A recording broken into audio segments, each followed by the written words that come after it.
¿Por qué a los españoles nos molesta tanto el silencio?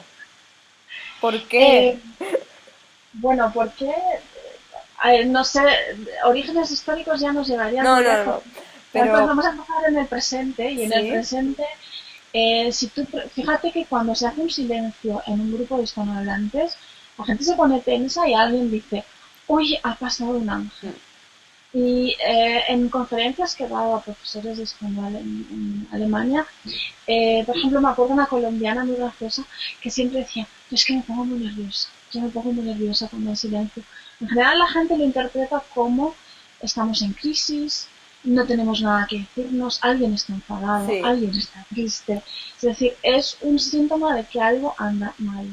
En cambio, para los alemanes no. Yo recuerdo, siempre se lo digo en conferencias y se me hace muy la risa, pero es verdad, yo recuerdo un programa tipo reportaje en la televisión alemana en la que los reporteros se fueron a Mallorca y se pusieron a grabar parejas, matrimonios que estaban en terrazas, sentados tomando algo. Entonces ponían un cronómetro y veían cuánto tiempo estaban en silencio, sin decir absolutamente nada. Y cuando llegaban ya 30 minutos, les acercaban el micrófono y les decían, oiga, ¿ustedes se han dado cuenta de que llevo 30 minutos sin hablar? Entonces ellos se reían, se miraban amorosamente y decían, no, pero si estamos muy bien, no nos pasa nada, estamos mintiendo. Y es algo que también a los españoles les llama mucha atención, que los alemanes se sientan incluso solos en terrazas a mirar y no dicen nada. Y yo pienso que los alemanes son mucho más contemplativos que Sí. nosotros. Y nosotros, pues, consideramos que es mal educado estar con alguien y no hablar. Entonces eso nos lleva muchas veces a hablar por hablar o a hacer preguntas retóricas que no esperan respuesta simplemente para rellenar el silencio, ¿no? Sí. Porque estar en silencio es como, lo intentamos como decir, no me interesas, no me importas, me das igual. Y hablar, decir lo que sea, aunque sea 5 preguntas seguidas que no le doy opción a responder, o aunque sea preguntar qué hago, giro a la derecha cuando ya estoy girando a la derecha y O no hablar puedo. sobre el tiempo, ¿no? Es muy socorrido. Sí, ¡Uy! Hace frío. exactamente. ¡Qué calor Exactamente. hace! Exactamente, hablar de algo, a veces algunos alemanes dicen sí, sí, los españoles hablan mucho, pero no dicen nada. Bueno, pero eso que a ellos les parece no decir nada es una forma de, digamos, el hablar es como tender un puente, es como decir, sé que estás ahí, me importas, me ocupo de ti. Y no hablar es como dejarte caer. Entonces, si estamos con un alemán y está ahí callado y no nos dice nada, no tenemos que preocuparnos, ¿no? Pues normalmente no, yo tengo muchas anécdotas que ellos me cuentan que yo me mato de la risa de, pues por ejemplo, Ulrike estaba con su novio que vivía en el Escorial con sus padres y a Ulrike como a un buen alemana le encanta el bosque y ellos hacen cosas solos sin problemas, es decir, no es que todos las hagan, pero en Alemania no se piensa que alguien es raro porque se vaya al cine solo o porque pase solo o porque haga algo solo. Sí, Recuerdo mis primeros años en la universidad que evitaba a toda costa comer sola en la cafetería, sí, sí, sí, sí, sí, porque sí. parece que Yo lo eres sigo un paria haciendo social. sí, sí, yo después de 18 años en Alemania todavía tengo un poco incorporada la idea de que si te vas a comer sola a un sitio, todos te van a mirar como esta pobre desgraciada, no tiene perro que le ladre, no tiene nadie con quien ir a tomar un café. Salir lo relaciono más con una actividad social para Sí. hablar con alguien, no para sentarme en otra café y mirar. Pero, pero también me gusta la costumbre alemana de si quiero hacer algo, y sea un viaje, yo lo que sí hago es viajar sola. Es completamente distinto que viajar con gente. Y cuando viajas, el típico viaje español con gente es un viaje un poco absurdo, porque en el fondo haces las mismas cosas que podrías hacer en tu ciudad. Estás todo el día hablando y no te enteras de casi nada, porque como tienes que estar hablando todo el rato, en ese sentido me parece bien la libertad que ellos tienen de decir, bueno, yo sé lo que quiero primero, yo tengo unas metas propias, quiero hacer esto, y si no tengo nadie que me acompañe, eso no me va a impedir hacerlo. Lo voy a hacer igual porque me apetece. Pero en España se ve como algo raro. Y frecuentemente ellos te dicen, es que la familia de mi novio todo el rato me preguntaba, ¿qué te pasa? ¿Estás mal? ¿Tienes algo? ¿Te tratamos mal? No, ella estaba encantada de la vida, simplemente le apetecía pasear sola. Y también hay que tener en cuenta que nosotros hablamos en una conversación de mucha gente, el sistema de turno de palabra no es igual como se reparte que en otras culturas. El sistema turno-palabra en España se reparte tú te lo tomas como se toma la Bastilla. Es decir, el otro no esperas a que el otro esté en silencio para tomar la palabra. Hay otra serie de señales que me indican ahora puedo hablar. Y hay una interrupción porque evitamos el silencio. Como Sí, queremos evitar el silencio, no esperamos a que el otro se calle. En Alemania no se hace así, entonces tener en cuenta que si una persona primero está hablando un idioma que no es el suyo y encima tiene como a 10 personas hablando todas a la vez y no entiende, o sea, es muy difícil realmente meter el pie ahí, es muy difícil entrar en la conversación, con lo cual pues frecuentemente se van a quedar callados escuchando, porque ya eso es un rendimiento agotador para ellos, ¿no? sí.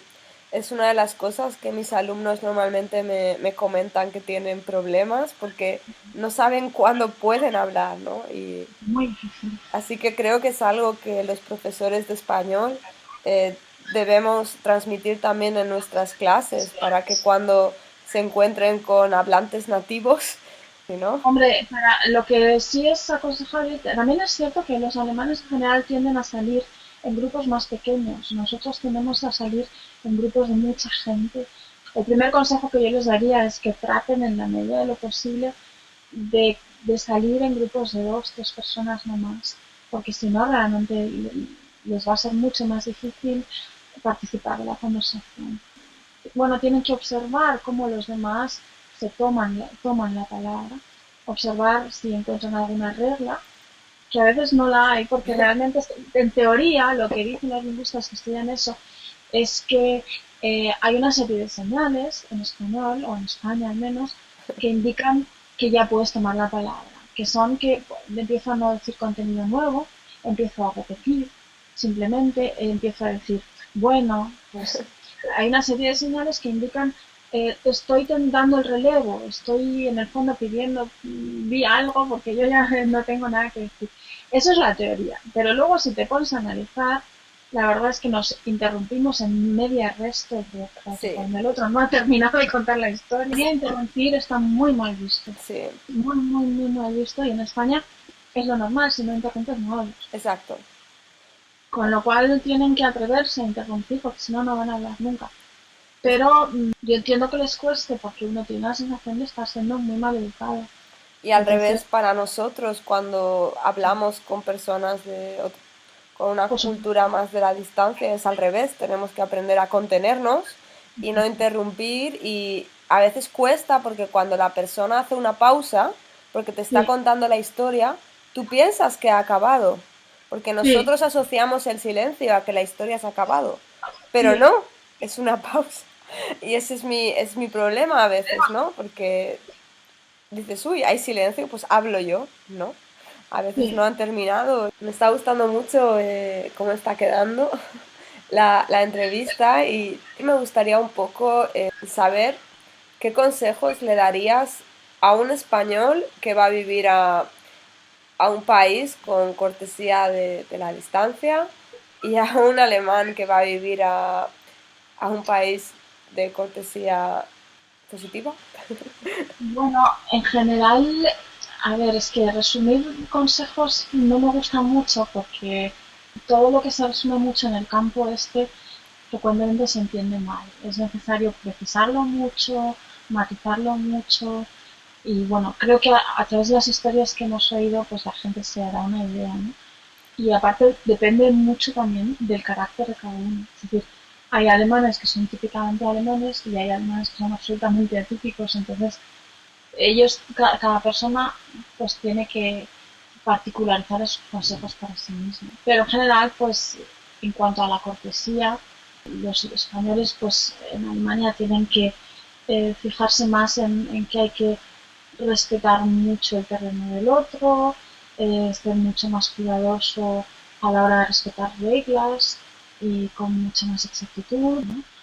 Y viceversa, los alemanes pues acostumbrarse a esa cortesía de la cercanía y bueno, pues es que cada uno lo tiene que incorporar en la medida que pueda. Yo tengo alumnos que sé que estas cosas por su carácter les encajan y se van a meter al 100%, al 150%, pero hay otros que por su carácter no van a poder. Entonces yo lo que no creo es que nadie tenga que transformarse por ir a otra cultura.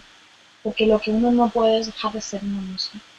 Entonces, una alternativa es si a mí no me sale, o a lo mejor no me sale durante 5 meses, en el sexto mes ya me empezará a salir, lo que puedo hacer es explicarlo. Pero lo importante es que yo sea consciente de cómo se pueden interpretar las cosas que yo hago y también que yo sepa que yo puedo malinterpretar muchas cosas que hagan los demás. Y luego cada uno que decida qué hace con esas malas interpretaciones. Cada uno de nosotros hay cosas que considera irrenunciables y otras que no. Por ejemplo, en Alemania yo conozco gente que sufre por no poder tocar a la gente. Una cosa que le cuesta mucho es la falta de contacto físico. Pues yo qué sé, una amiga mía mexicana, por ejemplo, a sus amigas hispanas siempre nos saluda haciéndonos cosquillas. Y claro, a sus amigas alemanas pues no puede y eso le cuesta o le duele. O a un alumno mío turco también, bueno, turco alemán, lleva 30 años en Alemania, pero lo que más le cuesta, o una de las cosas que más le hace sufrir es no poder tocar a sus amigos. Eh, a mí, por ejemplo, eso no me puedo acostumbrar, pero el humor es algo que echo mucho menos, muchísimo menos. El humor también en el mundo laboral, o el hecho de que cada vez que haces un chiste lo entienden literalmente y entonces llega un momento que ya no haces chistes y cuando hablas español es de una manera y cuando hablas alemán es de otra, sobre todo en la vida pública, no privada. Es decir, cada uno de nosotros tiene su propia historia, tiene sus propios puntos irrenunciables, ¿no? Y otros a los que puedes renunciar tranquilamente. Eso, no, eso es muy individual, ¿no? Y por eso lo interesante es escuchar muchas historias y cada uno a lo largo de su experiencia ir entresacando qué es lo que a mí me puede ayudar en este momento. Pues muy bien, Natalia, muchísimas gracias. Me ha encantado poder hacerte todas estas preguntas. Es genial porque he leído tu libro y ahora estoy hablando contigo y es una, no sé, es muy, muy interesante y de verdad muchas gracias. Gracias a ti por tu interés y nada, cuando quieras, dentro de poco espero que salga, bueno, Hispanos en Alemania espero que salga en versión impresa pronto y Cultura Invisible Relaciones, que en el fondo es la segunda parte prometida de Gramática de la Cultura, que está pensado para que tenga 4 tomos. Espero que también salga pronto, pues ya te lo comunicaré. Y nada, yo también estoy encantada de hablar contigo porque también tengo tu libro sobre el español de la calle. De hecho, estaba pensando durante la entrevista que quizás para mis estudiantes, cuando revise la entrevista, voy a intentar apuntar todas las expresiones colocales, o coloquiales que hemos usado, porque han sido un montón, y creo Nada, que sería interesante para ellos, porque muchas veces no se dan cuenta de cuánto las usamos, y en esto que es una conversación, pues no sé si decir tiene su parte formal y su parte informal también, ¿no? Pero en cualquier tipo de conversación, pues las usamos y creo que es pero un eso es buen algo también ejemplo. cultural, que en España el lenguaje coloquial está mucho más valorado que en Alemania. En Alemania, yo diría, bueno, culturalmente, la alemana es una cultura burguesa y explicar por qué llevaría mucho tiempo históricamente. Y pienso que es un rasgo burgués que se arruga un poco la nariz Sí, ante el alemán coloquial en muchos contextos. Es decir, el alemán coloquial existe y se usa, pero en determinados contextos. En es, otros no está bien visto. Y en cambio, si te fijas, en España eh, el lenguaje coloquial se habla casi en todos los contextos. Hay muy pocos contextos donde se expulse o esté mal visto. E sí. incluso periodistas políticos, muchas veces me fijo en tertulias o en programas políticos que en Alemania serían absolutamente formales, normalmente. Y aquí no, ¿por qué? Porque a la gente se le gusta Ujú. y lo meten más. Yo a veces les cuento la anécdota, supongo que la conocerás. Sabes que Fela era Sí, senador, sí, sí, sí. la conoces, ¿no? Sí, Que estaba sí. en el Pero Senado. ya cuéntala, ya. Bueno, es un poco feo, pero espero que Es estaba en verídica, el es Senado verídica. y se quedó dormido, pues se quedó un poco atontadillo, y entonces el presidente del Senado le dijo, señor Cela, ¿está usted dormido? Y él dijo, no, señor, estoy durmiendo. Y entonces el presidente le dijo, es lo mismo. Y entonces el presidente le dijo, no, señor, estoy durmiendo. Y él dijo, no, señor, estoy durmiendo. Y entonces el presidente le dijo, es lo mismo. Y entonces el presidente le dijo, es lo mismo. Y entonces el presidente le dijo, Y él dijo, no señor, no es lo mismo estar jodido que estar jodiendo. Eso, pero fíjate en qué contexto en el Senado y fíjate quién lo dice. Un senador que además es miembro de la Real Academia, que es premio Nobel de Literatura y que uno de sus libros es un diccionario de tacos. Eso no es imaginable en la cultura alemana. No, No es imaginable porque hay una separación mucho mayor y lo coloquial, incluyendo los tacos, está muy mal visto. Mucho peor. O sea, los tacos están muy mal vistos, lo coloquial no está muy mal visto, pero está muy relegado a unos aspectos, a unos contextos en la vida y en quizás otros. me estás dando la clave de por qué mi libro se vende tanto en Alemania. Pero es que además a los extranjeros, y en concreto a los alemanes, les da una sensación de felicidad hablar español coloquial. Yo les veo que disfrutan cuando de repente han estado en España y te ven por un pasillo y dicen, ¡Hola! ¿Qué pasa? Y tú te quedas como diciendo, bueno, no es lo más adecuado, pero veo que la chica está siendo feliz.